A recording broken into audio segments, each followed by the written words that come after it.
श्री गोपाल कृष्ण महाराज की जय। सभी संत महंत और श्री कृष्ण महाराज जी के प्रेमी भक्तों को हमारा प्रेम पूर्वक जय श्री कृष्ण दंडवत प्रणाम। तो बहुत अच्छा सा प्रसंग लेकर आज आपके साथ प्रस्तुत हुए हैं कि लोग कहते हैं और हमने भी बहुत व्यक्तियों के मुख से सुनने को प्राप्त हुआ है कि संत लोगों का त्याग बहुत बड़ा होता है। संत लोगों ने अपने जीवन में बहुत कुछ त्याग किया हुआ है। वह हम जो वासनिक हैं या जो घर गृहस्थी वाले लोग हैं, वह हमारा त्याग उनके सामने, उनके समक्ष कुछ भी नहीं है। परंतु हमने विचार किया कि संत लोगों का त्याग एक छोटा सा उदाहरण देकर आपको समझाने का प्रयास करेंगे कि एक व्यक्ति था। एक व्यक्ति चलते चलते ही एक संत के पास पहुंचा और वह व्यक्ति बड़ा प्रसन्न होकर, बड़ा खुश होकर वह संत को कहता है कि जय जय जय गुरुदेव जी, महाराज जी आपके चरणों को हम स्पर्श करना चाहते हैं। अब संत महाराज जी चिंतित हो गए कि अचानक से ऐसे व्यक्ति आकर कहता है हमें आपके श्री चरणों को प्रणाम करना है। तो वह संत जी कहते हैं रुकिए भगत जी, पहले आप हमें ये बताइए कि आप हमारे चरणों को स्पर्श क्यों करना चाहते हैं। वह व्यक्ति कहता है आपने इतना बड़ा त्याग कर दिया। अब संत महाराज जी हंसने लगे कि क्या मूर्ख है ये। संत महाराज जी हंसते हुए कहते हैं कि भगत जी हमने कैसा त्याग किया कि हमें बताने का प्रयास करें। अब वो व्यक्ति कहता है महाराज जी आपने इतना बड़ा त्याग किया, यानी संसार का त्याग करना बहुत बड़ी चीज है, हमसे नहीं होता। आपने पूरा संसार का त्याग कर कर, घर गृहस्थी का त्याग कर कर, माता पिता का त्याग कर कर और आप मतलब धर्म के रास्ते पे चल रहे हैं। आपने संन्यास धारण किया हुआ है, वह आप परमात्मा के बन चुके हैं। तो हमारी आंखों की दृष्टि से हम ये देख पा रहे हैं कि आपका त्याग बहुत बड़ा त्याग है। अब संत महाराज जी हंसते हैं, कहते हैं अगर ऐसी ही बात है तो हमें आपके चरणों को पकड़ना चाहिए। मेरे को ऐसा आभास हो रहा है कि मेरा त्याग आपके त्याग के सामने शून्य है, छोटा सा है। अब व्यक्ति चिंतित हो गया कि मैंने तो कोई त्याग ही नहीं किया। अब हम भी यही कहते हैं कि हमने तो त्याग ही नहीं किया, हमने तो कुछ किया ही नहीं, हम तो घर में बैठे हुए हैं। संत लोग बहुत ऊपर हैं, संत लोग का लेवल हमारे से ऊपर है, संत लोग बहुत अच्छा जीवन व्यतीत कर रहे हैं। अब देखो सोचने की बात है, संत लोगों में और हमारे में अंतर क्या है। संत लोग बहुत आगे बढ़ चुके हैं। हम सब ये जानते हैं कि उन्होंने बहुत कुछ त्याग किया है अपने जीवन में। अब ये संत महाराज जी उस व्यक्ति से कहते हैं, सुनने को बहुत अजीब सा लगा जब हमने ये सुना कि वो संत महाराज जी व्यक्ति को कहते हैं हम महाराज जी आपके श्री चरणों को स्पर्श करना चाहते हैं, हम आपके चरणों को पकड़ना चाहते हैं। हमारी दृष्टि से हम देख पा रहे हैं और हम ये आभास कर पा रहे हैं कि आपका त्याग हमसे उत्तम है, आपका त्याग हमारे से बड़ा है और आप हमसे बड़े हैं। इसलिए संत महाराज जी ने व्यक्ति के श्री चरणों को पकड़कर प्रणाम किया और प्रणाम कर कर ये भी कहा कि देखो मैंने छोटी सी चीज के लिए त्याग किया। अब छोटी सी चीज उनके लिए क्या थी जो हमारे लिए बहुत बड़ा है। उनके लिए संसार छोटी सी चीज थी। वो कहते हैं संत देव जी कहते हैं कि एक छोटी सी चीज के लिए मेरे को बड़ी चीज चाहिए थी, इसलिए मैंने छोटी सी चीज को त्याग कर दिया। अब तू कितना मूर्ख है कि तूने छोटी सी चीज के लिए इतना बड़ा परमात्मा का त्याग कर दिया। कितनी सोचने वाली बात है, कितनी बड़ी बात है कि हम कहते हैं इतना बड़ा त्याग कौन करेगा, घर का त्याग कौन करेगा, माता पिता का त्याग कौन करेगा। ये हमारे लिए बहुत बड़ी चीज़ है और संत लोगों के लिए ये ज़ीरो है, कुछ भी नहीं है। अब वो संत महाराज जी कहते हैं कि तू कितना मूर्ख है, तूने संसार के लिए परमात्मा का त्याग कर दिया और मैंने संसार को छोड़कर मैंने परमात्मा को प्राप्त करने के लिए मैंने संसार का त्याग कर दिया। तो मेरे से बड़ा तो तू हुआ। मैंने एक छोटी सी चीज के लिए एक छोटा सा त्याग किया, यानी संसार का त्याग किया, और तूने मेरे से बड़ा काम किया। बड़ा काम यानी परमात्मा, जो कि पर भरा परमेश्वर सच्चिदा आनंद, हमारे जो श्री द्वारकाधीश श्री कृष्णचंद्र महाराज जी का हम लोगों ने भी त्याग कर दिया है। वो इसलिए क्योंकि हम घर में बैठे हुए हैं। हमने अपनी तरफ से अभी तक कोई भी चीज का त्याग नहीं किया। यहाँ तक कि एक कहते हैं घर गृहस्थी वाला और वासनिक यानी संन्यास लेने की जो इच्छा जागृत होती है कि जब हमारे मन को, हमारी इंद्रियों को हम अपने कंट्रोल में कर लेंगे, जब हर चीज से हम बाहर आ जाएंगे, 7 व्यसनों से हम बाहर आ जाएंगे, हम हर चीज से जब बाहर आ जाएंगे, जो एक मन का त्याग होता है, एक बाहरी त्याग होता है, एक भीतरी त्याग होता है। अभी तक हमारा भीतरी त्याग नहीं हुआ है, यहाँ तक कि बाहरी त्याग भी नहीं है। हम वासनिक भी नहीं है, हम अभी कुछ भी नहीं है, हम किसी भक्त की कैटेगरी में अभी नहीं आते हैं और हम अपने आप को भक्त भी नहीं कह सकते, क्योंकि हमने भक्त जैसा कोई कार्य ही नहीं किया। हमने जैसे परमात्मा के जो बड़े बड़े श्रद्धालु भक्त थे, जो भक्त मंडली इतनी प्यारी सी थी, हम उनके योग्य अभी नहीं बने हैं। तो संत लोगों की बात बिल्कुल सही है कि उन्होंने छोटा सा त्याग किया, कि उन्होंने संसार का त्याग किया। संसार उनकी दृष्टि से, हमारी दृष्टि से बहुत छोटी सी चीज है। लोग कहते हैं कि संसार को छोड़ना बहुत बड़ी चीज है। अब जब परमात्मा से प्रेम उत्पन्न हो जाता है, जब परमात्मा से प्रेम हो जाता है, तो उसके लिए संसार कुछ भी नहीं है। संसार के लोग, घर वाले, फैमिली हो, कोई भी रिलेशन हो, फिर उसके लिए वो रिश्ता परमात्मा के सामने शून्य हो जाता है। परमात्मा और एक भक्ति का रिश्ता तब उत्तम लेवल पर, उत्तम दिशा पर आ जाता है। परंतु वैसा पहले अंदर से प्रेम लाने का अभ्यास करिए। अब कुछ लोगों का कहना इस प्रकार होता है, दीदी स्मरण करने के लिए बैठ भी जाते हैं कोशिश करके, सुबह नींद खराब करके अपनी हम प्रयास भी करते हैं कि कुछ भी कर कर परमात्मा आज के दिन एक स्मरण हमसे हो जाए। स्मरण विधि हमसे आराम से इस प्रकार से हो जाए कि हमारा संसार में रत्ती भर भी मन ना लगे। परंतु ऐसा होता है कि संन्यास करने का अंतकरण से दिल भी करता है कि आज हम स्मरण करते हैं, परंतु जैसे ही स्मरण चिंतन मनन करने के लिए बैठते हैं, कहीं ना कहीं से घर का ख्याल दिमाग में आ ही जाता है। घर का नहीं आता है तो जिससे रिलेशंस बने हुए हैं, जो फोन कॉन्टेक्ट्स बने हुए हैं, तो उनके कहीं ना कहीं ख्याल हमारे माइंड में आ ही जाता है। तो सुनकर बड़ा मतलब अचूबा लगता है कि जिनसे रिश्ते बने हुए हैं आजकल के, उनके ही ख्याल हमें आते रहते हैं। और सबसे पहला रिश्ता आज के मनुष्य का है हमारी नजरों में फोन के साथ। 24 घंटे सुबह से लेकर रात तक मनुष्य फोन नहीं छोड़ता।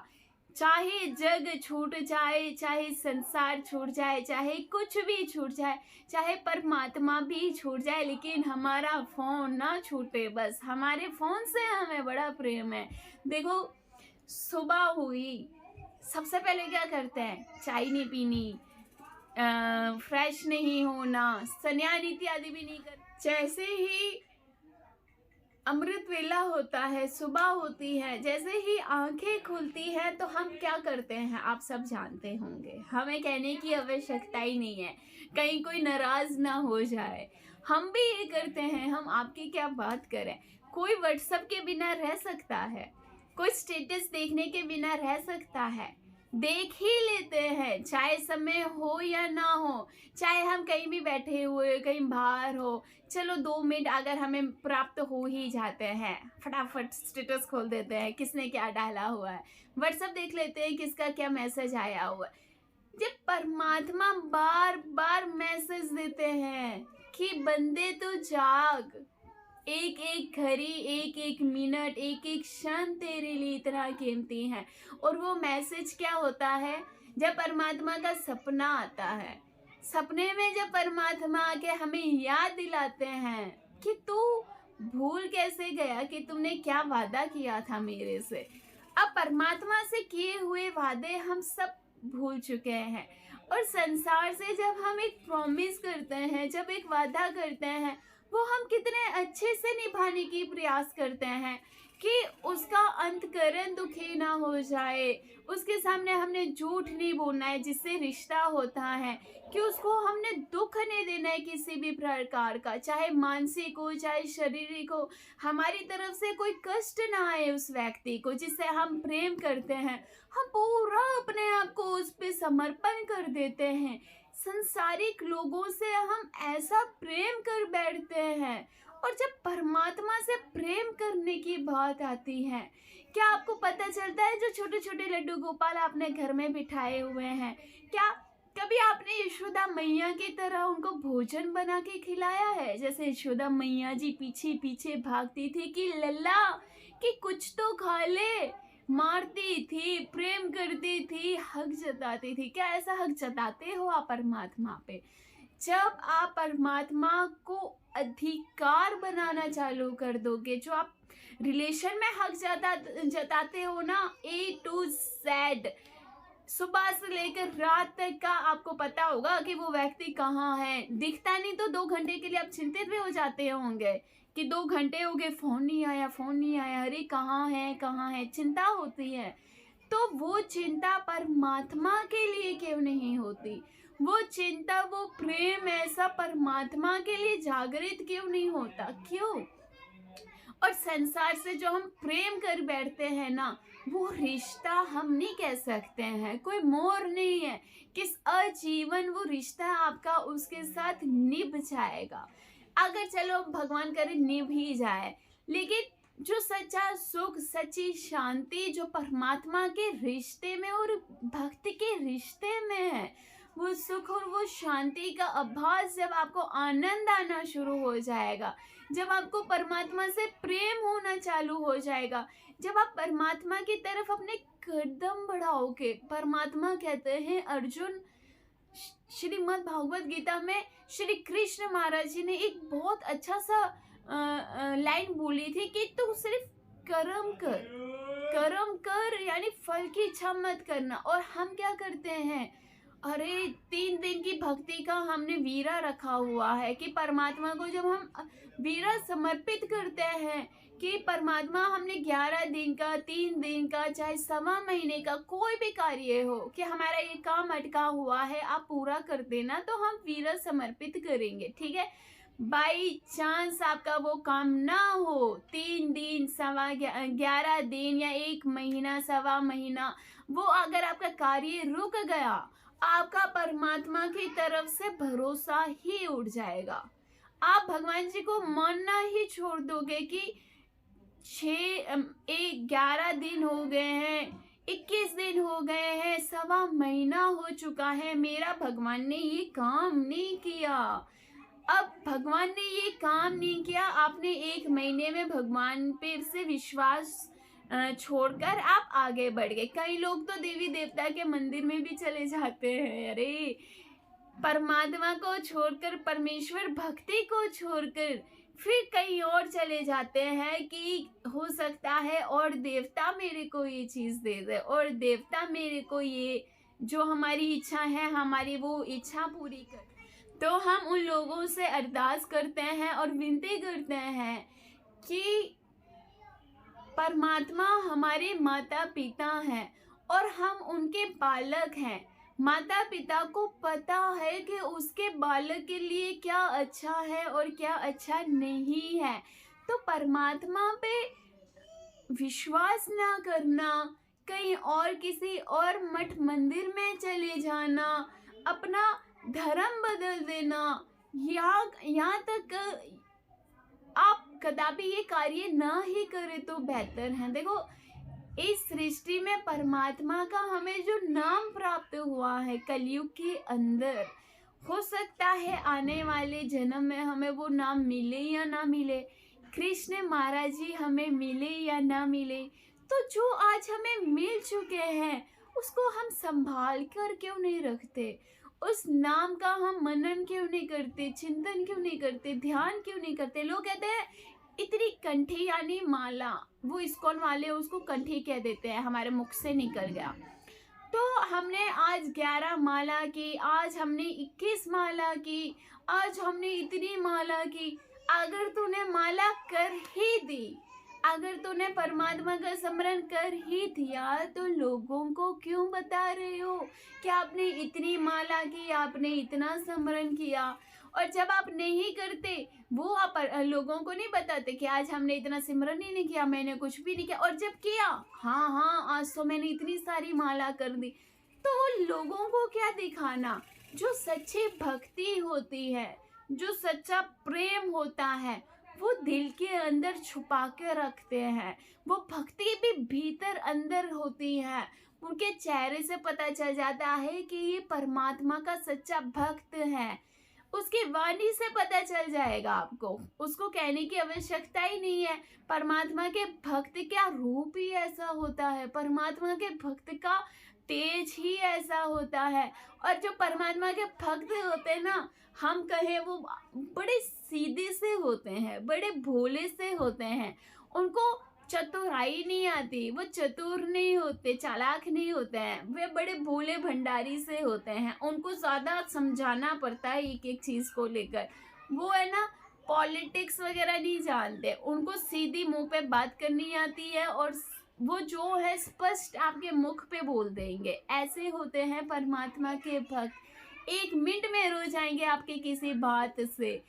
इतना दिल उनका सॉफ्ट होता है, इतना हृदय उनका प्यारा होता है, और हर पल हर क्षण सिर्फ परमात्मा की बात सुनना और परमात्मा की बात बोलना ही पसंद करते हैं। अन्य व्रता उनको पसंद नहीं है, अन्य लोगों के साथ उनको बैठना नहीं अच्छा लगता, अन्य लोगों के साथ उनको चर्चा करने में आनंद नहीं आता। एक भक्त का एक भक्त से जब मिलन होता है, तब जाके उनको आनंद आता है, और उनको आनंद ही अपने परमात्मा के साथ, श्री कृष्ण महाराज चंद्र जी के साथ आता है। जब श्री कृष्ण महाराज चंद्र जी को जब वो शयन कराते हैं, तो शयन कराते कराते उनकी आंखों से आंसू की धारा बहती है कि परमात्मा के लिए जब वो रोते हैं, तो वो कहते हैं ना, दुनिया के लिए जब आप जितना भी रो लो, आपके आंसू गर्म निकलेंगे, और जब परमात्मा की याद में रोगे ना, तो वो आंसू ठंडे होंगे। इस बात को अवश्य ध्यान में रखना। ये हमने गुरुजन के मुख से भी सुना हुआ था कि परमात्मा के लिए जो भक्त रोता है ना, उसके बड़े मीठे मीठे से मोती जैसे ठंडे ठंडे से आंसू गिरते हैं। परमात्मा के लिए रोगे ना, मन को शांति नहीं मिलेगी आपको। जब एक अंदर से जो पूर्ति होती है ना परमात्मा की याद में, जब भक्त रोता है, समझो एक बालक परमात्मा की याद में रो रहा है, तो वो परमात्मा अपने आप को रोक ही नहीं पाएगा। इसलिए अंदर से अगर रोना नहीं भी आता है, गुरुजन प्रायश्चित के वक्त भी ये कहते हैं कि झूठ मूठ का रोना सीखो। अंदर से अपने पापों को याद करो, अपने गुनाह, अपने दोषों को याद करो कि आपने किन किन की निंदा की हुई है, आपने कितनी हिंसा की हुई है, आपने अपने मानसिक में कैसे कैसे विचार लाए हुए हैं। तो आप जैसे ही भीतर आपके मन में जब आप चिंतन करना चालू करेंगे, आप लोगों को नहीं बोल सकते कि आपने कौन कौन से। तो ज़्यादा समय ना लेते हुए हम अपने शब्दों को यहाँ पे विराम देना चाहेंगे और अंत में यही कहना चाहेंगे कि अगर रोने की इच्छा हो, अगर अपने मन को शांति देने की इच्छा हो, अपने मन को शांत करना हो, तो संसार के लिए कदापि नहीं रोना, अपनों के लिए भी नहीं रोना। हम तो यही कहेंगे, हम भी नहीं रोते। क्यों रोए हम? हमें अगर जिनसे प्रेम है हम उनके लिए रोएंगे, कृष्णा जी के लिए रोएंगे, उनकी याद में रोएंगे कि परमात्मा क्यों हमसे इतने दूर चले गए हैं। तो पर भरा परमेश्वर श्री कृष्ण चंद्र महाराज जी के लिए रोएंगे हम। तो इसलिए जब भी रोने का दिल करे ना, तो परमात्मा के मंदिर में जाकर उनका ध्यान करना, उनका मनन करना, उनका चिंतन करना, उनका स्वरूप याद कर लेना, उनके केश याद करना, उनके नेत्रों को याद करना, उनके मुख को याद करना, उनके त्रिकरों को याद करना, उनकी जंगा को याद करना, वो जो कटी प्रदेश धारण करते थे, वो जो इतनी प्यारी प्यारी लीलाएं करते थे, वो जो अपने भक्त लोगों मंडलियों के साथ इतना एक बच्चे की तरह व्यवहार करते थे। अरे और क्या बोले हम आपको, बच्चों के साथ बच्चे बन जाते थे वो। ऐसे हैं हमारे पर भरा परमेश्वर। आपको किसी और रिश्ते की जरूरत ही नहीं पड़ेगी, सारे रिश्ते में एक ही परमात्मा समाये हुए हैं, वो ही है हमारे श्री कृष्ण चंद्र महाराज जी। पति के रूप में भी हम उनको देख सकते हैं, एक मित्र के रूप में भी हम उनको देख सकते हैं, बालक के रूप में भी हम लड्डू गोपाल जी को रख सकते हैं, माता पिता भी हम परमात्मा को बोलते हैं, हमारे दीन बंधु भी हम परमात्मा को बोलते हैं। तो संसार में कौन सा रिश्ता हम ढूंढने जा रहे हैं? अगर सारे रिश्ते ही परमात्मा के साथ बने हुए हैं, परमात्मा को ही अपना सब कुछ मान लिया है, परमात्मा को ही अपना सब हमने समर्पित कर दिया हुआ है, तो संसार में रह क्या गया है? तो संसार में कौन सा सुख, कौन सी शांति लेने की हम कोशिश कर रहे हैं? सच्चा सुख और सच्ची शांति ही सिर्फ कृष्ण महाराज चंद्र जी के अंदर है। अरे उनका ध्यान करना चालू करो। लोग है ना मेडिटेशन करते हैं शांति प्राप्त करने के लिए, परंतु उससे परमात्मा का ध्यान नहीं लगेगा। मेडिटेशन से आप अपने बॉडी को रिकवर जरूर कर लोगे, शांति को प्राप्त भी कर लोगे, माइंड को बिल्कुल रिलैक्स कर लोगे, लेकिन जो आत्मा को शांति चाहिए, जो भीतर शांति चाहिए, वो सिर्फ आपको श्री कृष्ण महाराज जी के ध्यान में ही मिल सकती है। कभी भजन चलाकर अपने नेत्रों को बंद कर और परमात्मा को याद करने की कोशिश कर लेना, उस वक्त ही आपको महसूस हो जाएगा कि दुनिया में ये शांति और परमात्मा के याद में क्या शांति है।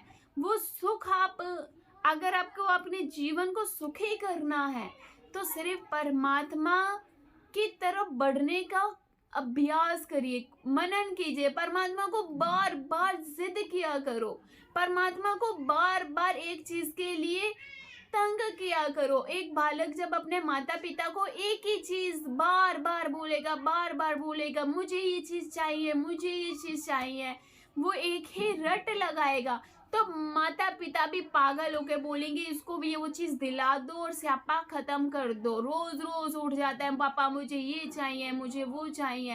एक ही चीज को लेकर परमात्मा को तंग करो, उनको बार बार एक ही रट लगाओ उनके सामने कि परमात्मा मुझे इस संसार में कोई रुचि नहीं है, मेरे को सिर्फ आपका आनंद, आपका सुख और आपका धाम चाहिए, आपके श्री चरणों की मुझे सेवा चाहिए। बार बार परमात्मा से विनती करो, बार बार जैसे एक बालक रोता है परमात्मा के सामने, वैसे ही आपको रोने की आवश्यकता है। तो जाके परमात्मा आप पे कृपा करेंगे, दया करेंगे, करुणा बरसाएंगे, आनंद बरसाएंगे, और क्या चाहिए सब कुछ परमात्मा देंगे। बस आप कोशिश ज़रूर करना। और ज़्यादा समय ना लेते हुए हम अपनी कथा को यहाँ पे विराम देना चाहेंगे। श्री गोपाल कृष्ण महाराज की जय।